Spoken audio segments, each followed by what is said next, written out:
Salut, c'est Karan d'Art2Work. Chez Art2Work, nous accompagnons des jeunes bruxelloises et bruxellois dans leurs projets personnels et professionnels. Objectif : aller de l'avant, trouver sa place et devenir acteur, actrice de sa propre histoire. Ce sont ces histoires que vous allez découvrir. Des parcours de vie uniques, de multiples façons de s'en sortir et l'importance, à certains moments, d'être entouré et accompagné pour trouver sa voie. C'est ma voix, épisode 5, Nour. Je m'appelle Nour, j'ai 21 ans et j'ai toujours vécu ici à Bruxelles et je suis née ici.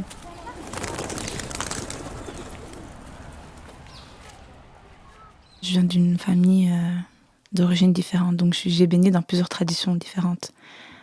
J'ai ma maman qui est espagnole, marocaine, mon papa qui est pakistanais, donc c'est 3 régions complètement différentes avec leurs traditions et leurs coutumes. Mais après, j'ai toujours bien vécu. Enfin, voilà. On est une famille composée de 4 enfants. Moi, je suis la deuxième. Donc, un peu le complexe de l'enfant du milieu où on ne trouve pas vraiment notre place. Mais j'occupe plutôt la place de la rêveuse, d'artiste, entre guillemets. Même si je ne me considère pas vraiment comme une artiste, mais...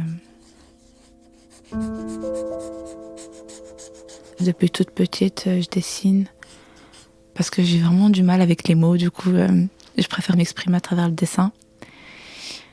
Et je pense que ça vient de ma mère parce que, étant plus jeune, elle aussi, elle a fait une école d'art. Et elle a beaucoup aimé. Elle m'a toujours poussée justement à aller vers ça. Mais moi, je n'osais pas trop parce que j'arrivais pas encore à assumer cette partie-là de moi.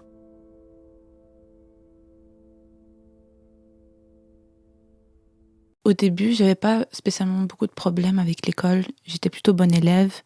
J'arrivais toujours à avoir la moyenne partout.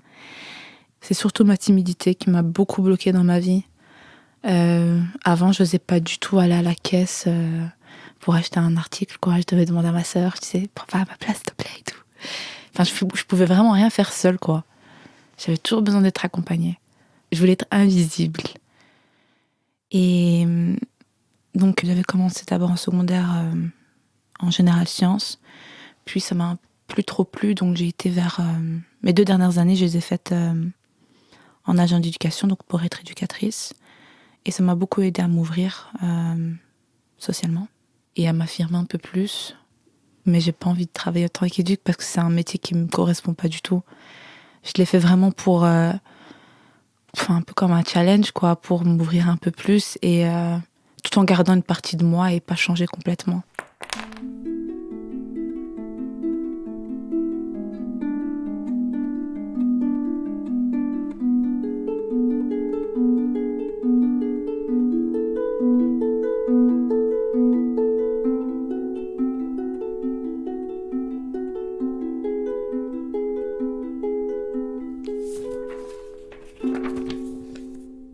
Et après ça, j'avais plusieurs options en tête.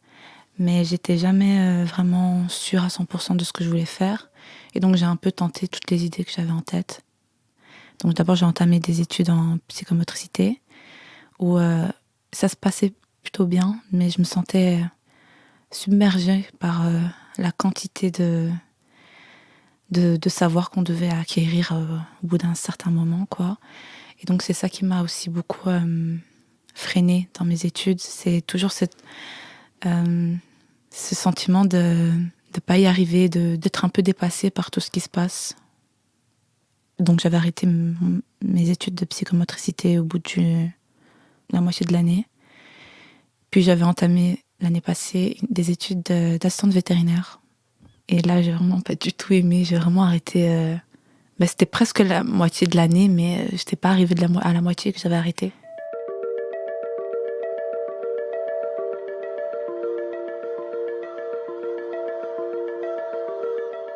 Juste après que j'ai arrêté les cours, c'était chouette parce que je pouvais dormir tranquillement sans qu'il y ait un réveil qui me réveille. Mais au bout même pas 2 semaines, c'était déjà... c'était emmerdant. Franchement, t'as rien d'autre à faire, t'as plus de routine, Les jours sont identiques. Tu perds un peu la notion du temps et tu te questionnes beaucoup. Parfois même à en faire des nuits blanches et arriver toujours aux mêmes réponses, quoi. De ce que je vais faire, je sais pas vers où je vais aller, je ne sais pas. Question sans réponse, quoi. C'est un peu des années où je pourrais même pas résumer en fait ce que j'ai fait parce que j'ai rien foutu, quoi. Et ouais, je me sentais vraiment comme moins que rien. C'était vraiment de la déprime. Et je me suis dit, mais c'est pas possible, il faut que je fasse quelque chose, il faut que je trouve quelque chose à faire.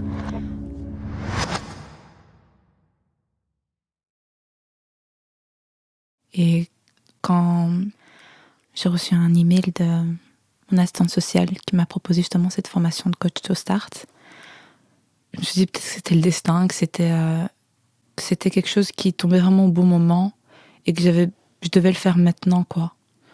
Je suis pas du genre à prendre des initiatives comme ça. J'ai du mal à aller vers l'inconnu. J'ai toujours besoin d'avoir un repère avec moi. Et là, je devais aller toute seule et voilà.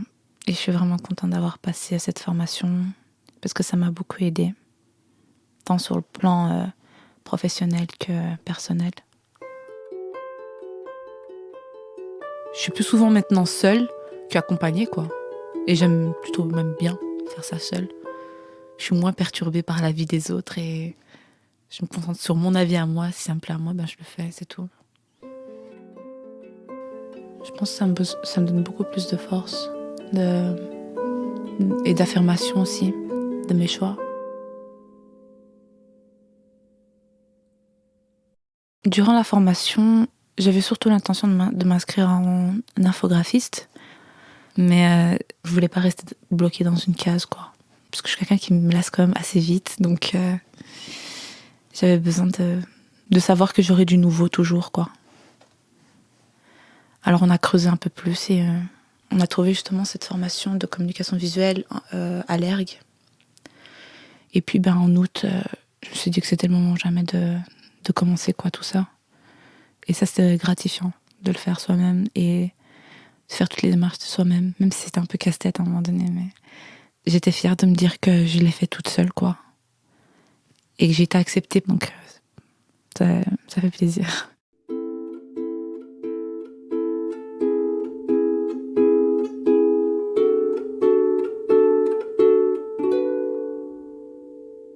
En même temps, ça me rend heureuse d'aller vers cette voie-là parce que c'est quelque chose qui m'a toujours plu. Et en même temps, ça me met un peu, comment dire, entre guillemets mal parce que je vois des gens beaucoup plus doués que moi et donc je me dis, mais qu'est-ce que je fous là ? Je suis entourée de gens beaucoup plus créatifs que moi et des fois, j'ai l'impression de ne pas être vraiment à ma place. Mais je pense qu'il faut le temps que j'accepte encore cette voie-là. Et si je termine avec ce bachelier, je pourrais faire illustratrice, graphiste. Ouais, je préfère ces études-ci qu'aux premières. Et moi, j'ai besoin de choses concrètes. Donc du coup, je pense que dans ce que je fais là, c'est beaucoup plus concret.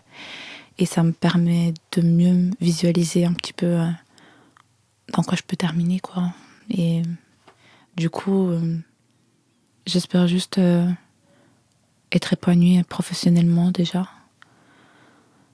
C'est vraiment mon seul objectif.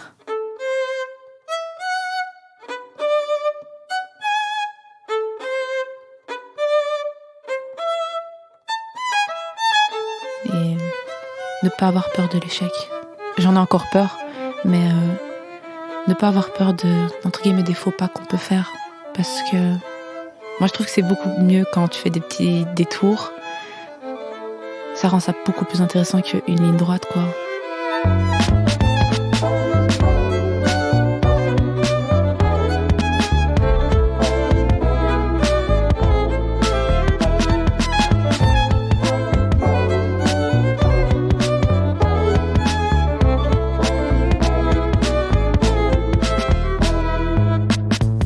Un grand merci à Nour de nous avoir partagé son histoire. C'est ma voix est un podcast d'Art2Work. Réalisation et montage, Anna. Prise de son, Jimmy de Radio L'Ascenseur. Prise de son et mixage, David du studio Kilohertz Club. Coordination, Karan. Pour nous contacter ou en savoir plus sur nos trajets d'accompagnement, rendez-vous sur art2work.be et nos réseaux. D'autres histoires inspirantes vous y attendent. Ce podcast a été réalisé avec l'aide de la Fédération Wallonie-Bruxelles Service Général de la Création Artistique et du Fonds Creative Brussels hébergé par la Fondation Roi Baudouin.